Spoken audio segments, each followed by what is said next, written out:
గరుడ పురాణం ద్వితీయాధ్యాయము యమమార్గ వృత్తాంతము.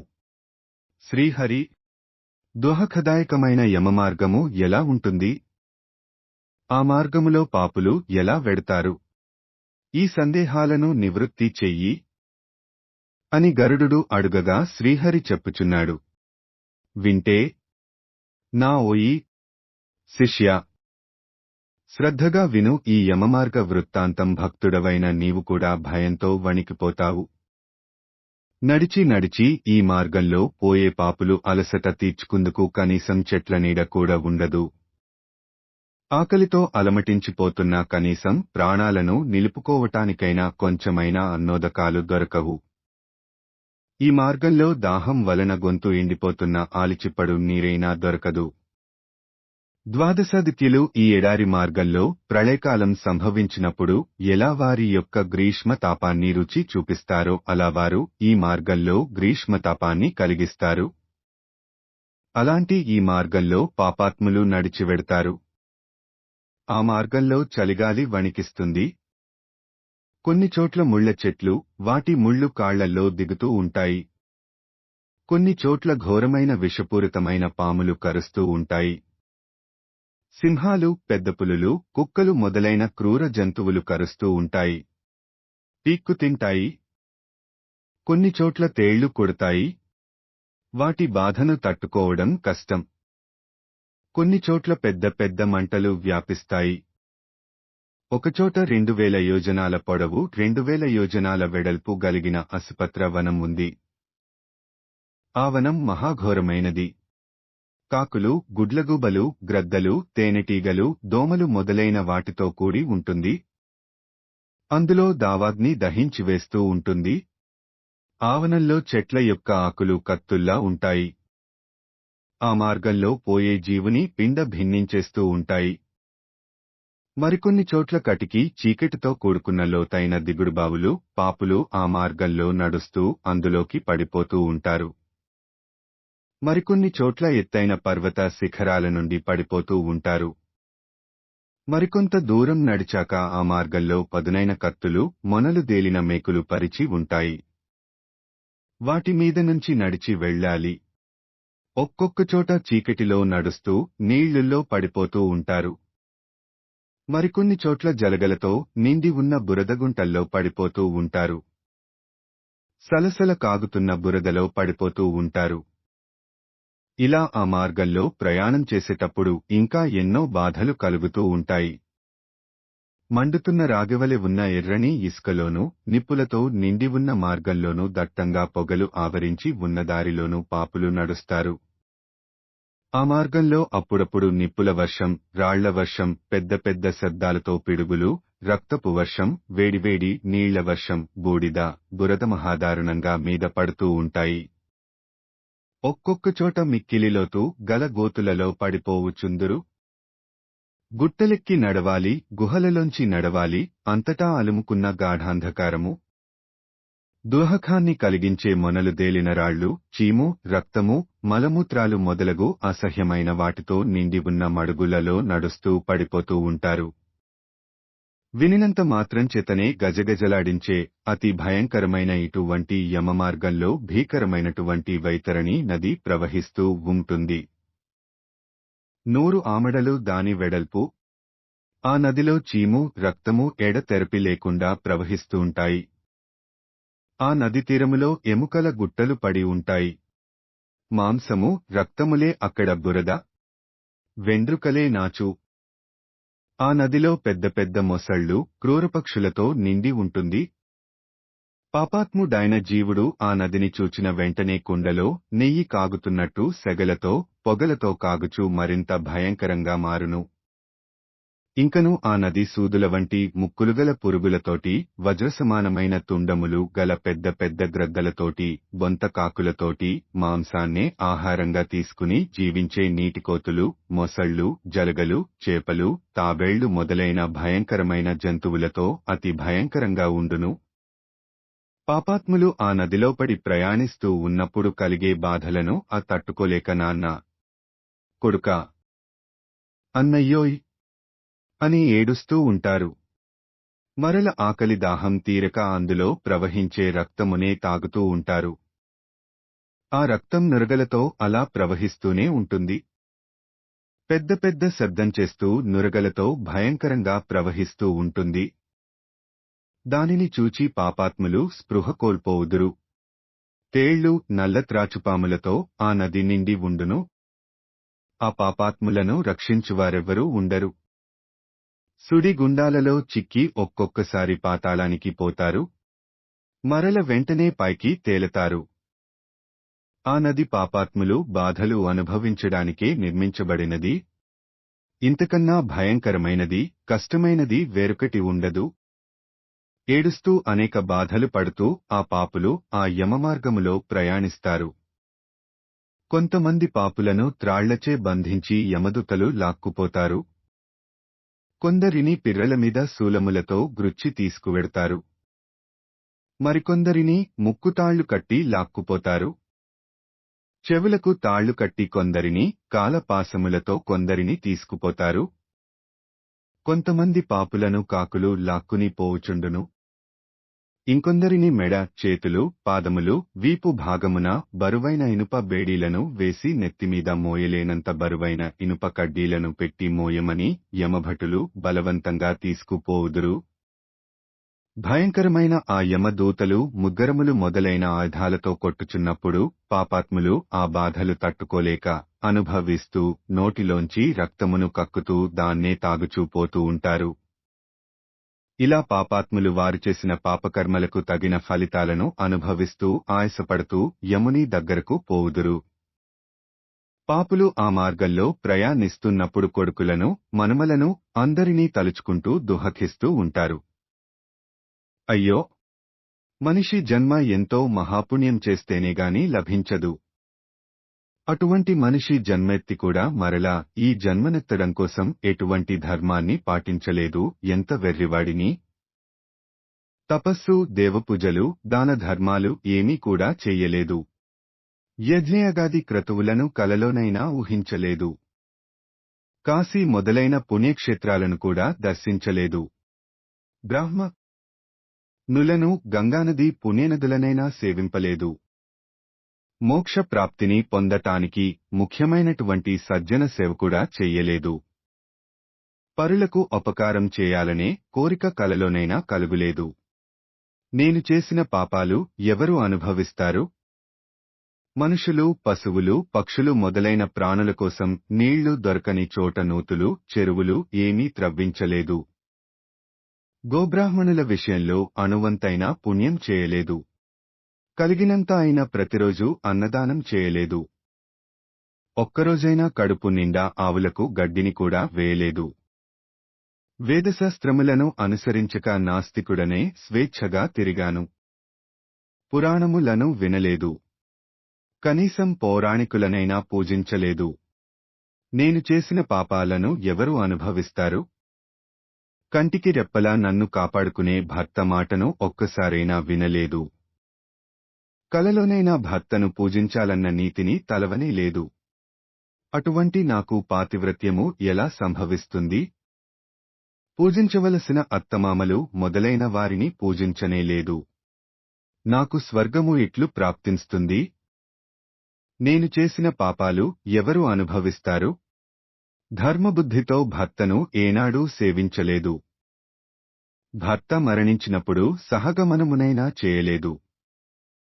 వైధవ్యము సంభవించినప్పుడు ఆచరించవలసిన ఒక్కపూట భోజనము, ఉపవాసము, చాంద్రాయణాది వ్రతములు, ఫలములు, శాకములు తిని మాత్రమే ఉండడం, నేలమీద పరుండుట, తలంటు పోసుకోకుండా ఉండడం, పరిమళ ద్రవ్యాలను తీసుకోకపోవుట, పతిలా శ్రీహరిని పూజించుట, భర్తకు ఇష్టమైన పదార్థాలను యోగ్యులకు పెట్టుట వంటి పనులను వేటినీ నేను చేయలేదు.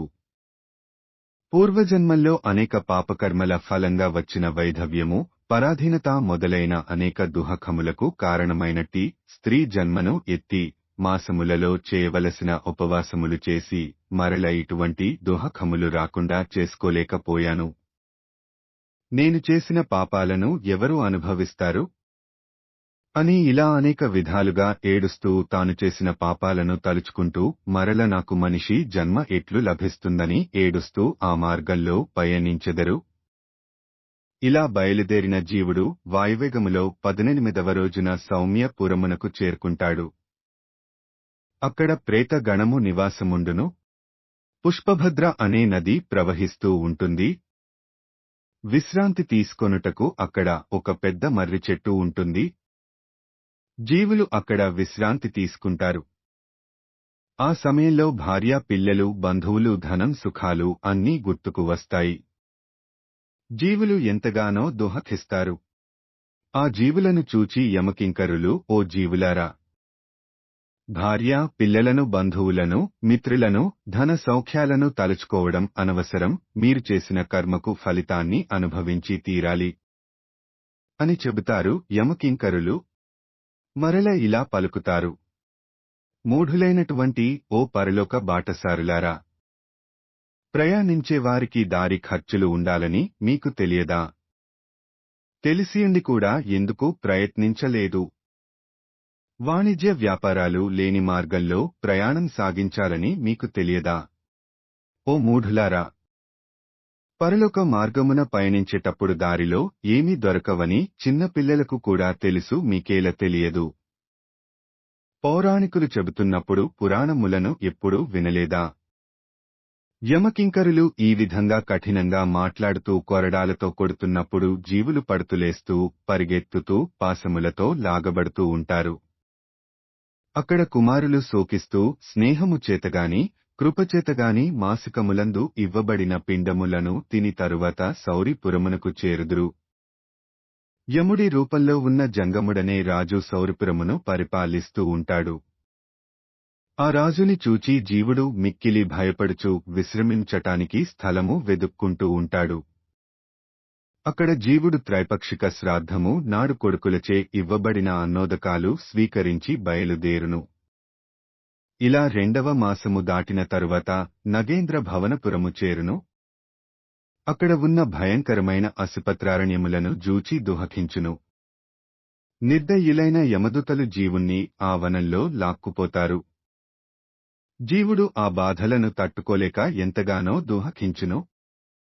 అక్కడ పిండములను భుజించిన తరువాత జీవులను పాశములతో బంధించి యమభటులు తరువాత నగరమునకు ఈడ్చుకొని పోతారు. 3వ నెలలో గంధర్వ పురమునకు చేరును. 3వ మాసికమున ఇవ్వబడిన పిండములను ఈ నగరమునందే తినును. 4వ మాసమునకు తైలాగమ పురము చేరును. అక్కడ రాళ్ల వర్షం ప్రేతల మీద ఏకధారగా కురియును. అందుచేతనే ఆ పురమునకు ఆ పేరు వచ్చినది. 4వ మాసికములో పుత్రాదులచే ఇవ్వబడిన పిండములను అక్కడ భక్షించి తరువాత కొంచెము సుఖము పొందును. 5వ నెలకు క్రౌంచపురము చేరును. ఆ నగరంలోని ప్రజలందరూ హింసించేవారే, అందుచేతనే ఆ పట్టణమునకు క్రౌంచపురమని పేరు వచ్చినది. 5వ మాసికమునాడు పుత్రాదులచే ఇవ్వబడిన పిండములను అక్కడ భక్షించి తరువాత క్రూరపురము చేరుకొనును. అక్కడ ప్రజలంతా నిర్దయులు, అందుచేతనే ఆ పట్టణమునకు క్రూరపురము అనే పేరు వచ్చినది.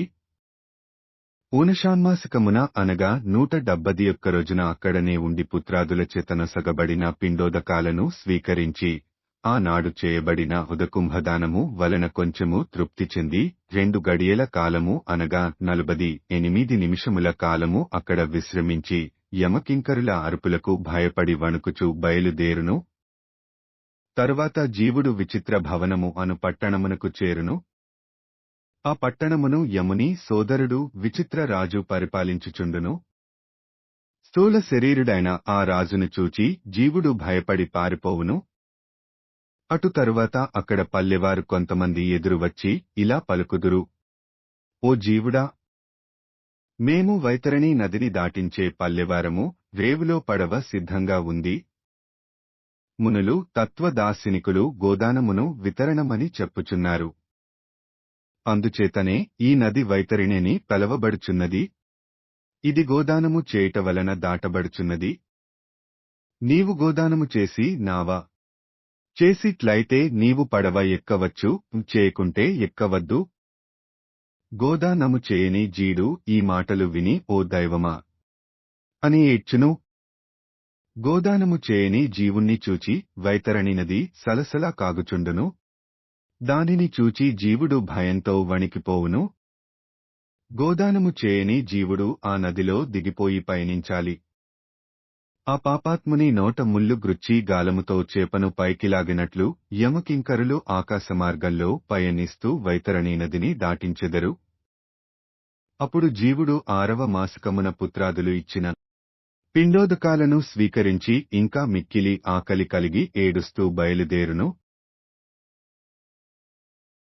7వ మాసమున బహ్వాపద పురమును చేరును. 7వ మాసకమున పుత్రాదులచేత నీయబడిన పిండోదకాదులను భుజించి తరువాత ఆకాశ మార్గంలో పయనించి దుహఖదనగరమును చేరును. 8వ మాసకము నాడు పుత్రాదులచేత నీయబడిన పిండాలను భుజించును. తరువాత 9వ మాసము పూర్తి అయ్యేటప్పటికి నానక్రంద పురము చేరును. అక్కడ ఉన్న ప్రేత గణములు అనేక విధాలుగా దుఃఖించుచుండును. అందువలననే ఆ పట్టణమునకు నానక్రంద పురము అనే పేరు వచ్చినది. జీవుడు అక్కడ ఆ దుహఖధ్వనులు వినిచేసేది ఏమీలేక తాను కూడా దుహఖించును. 11వ మాసమున రౌద్రపురము చేరును.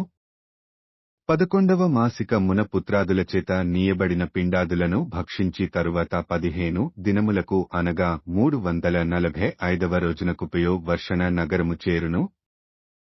ప్రేతలకు భయం కలిగించేటంతటి వర్షమును మేఘాలు అక్కడ కురిపించును. అందుచేతనే ఆ పట్టణమునకు పయోవర్షణ నగరము అనే పేరు వచ్చినది. అక్కడ జీవుడు న్యూనాబ్దిక శ్రాద్ధమున పుత్రాదులచే నీయబడిన పిండోదకాలను స్వీకరించును. సంవత్సరము పూర్తి అయ్యేసరికి సీతాఢ్యనగరము ప్రవేశించును. ఎండకాయచున్నప్పటికీ మంచుకంటే 100 రెట్లు చలివేయును. అందుచేతనే ఆ పురమునకు సీతాఢ్యనగరము అని పేరు వచ్చినది. జీవుడు ఆ చలికి తట్టుకోలేక ఆకలితో మాడిపోతూ నాదుహఖమును పోగొట్టగల బంధువులెక్కడా లేరా అని అన్ని దిక్కులకు చూచును. అలా దుహఖిస్తున్న జీవుణ్ణి చూచి యమభటులు ఓరి జీవుడా, అట్టి పుణ్యం నీకెందుకు వస్తుంది? విచారించినా ఏమీ ఫలితం లేదు. అనుభవించు అని పలుకుతారు. ప్రేత అక్కడ ప్రథమాబ్దికమున పుత్రాదులచేత నీయబడిన పిండోదకాలను భక్షించి కొంచెము ధైర్యము తెచ్చుకొనును. తరువాత అనేక విధములగు భీతులకు నిలయమైన బహుభీతి పురము చేరును. యమపురము అక్కడికి దగ్గరగా ఉన్నది. అక్కడ హస్త ప్రమాణమయున్న పిండ శరీరమును విడిచిపెట్టును. అంగుష్ట ప్రమాణము కలిగి లింగ శరీరాభిమానియు నగు జీవుడు ప్రారబ్ధ కర్మననుభవించుటకు కలవలే బయలుదేరిన యాతనా శరీరము ధరించి పాపాత్ములతో కలిసి వెళ్ళును. ఓ గరుడుడా, పుత్రులు మున్నగువారు శ్రాద్ధ కర్మసరిగా ఆచరించనిచో పితరులు దృఢమైన పాసములచే బంధింపబడి ముందుగా చెప్పబడిన కష్టములు అనుభవించెదరు. ఓ గరుడుడా, యమపురమునకు 4 ద్వారములు గలవు. అందులో దక్షిణ ద్వార మార్గము యొక్క వృత్తాంతమును నీకు తెలియజేశాను. ఇక నీవు ఏమి వినాలనుకుంటున్నావు అని శ్రీహరి అడిగెను. తదుపరి అధ్యాయము తర్వాత వీడియోలో వస్తుంది. చూసినందుకు ధన్యవాదాలు. ఇంకా మరిన్ని వాటికోసం సబ్స్క్రైబ్ చేయండి.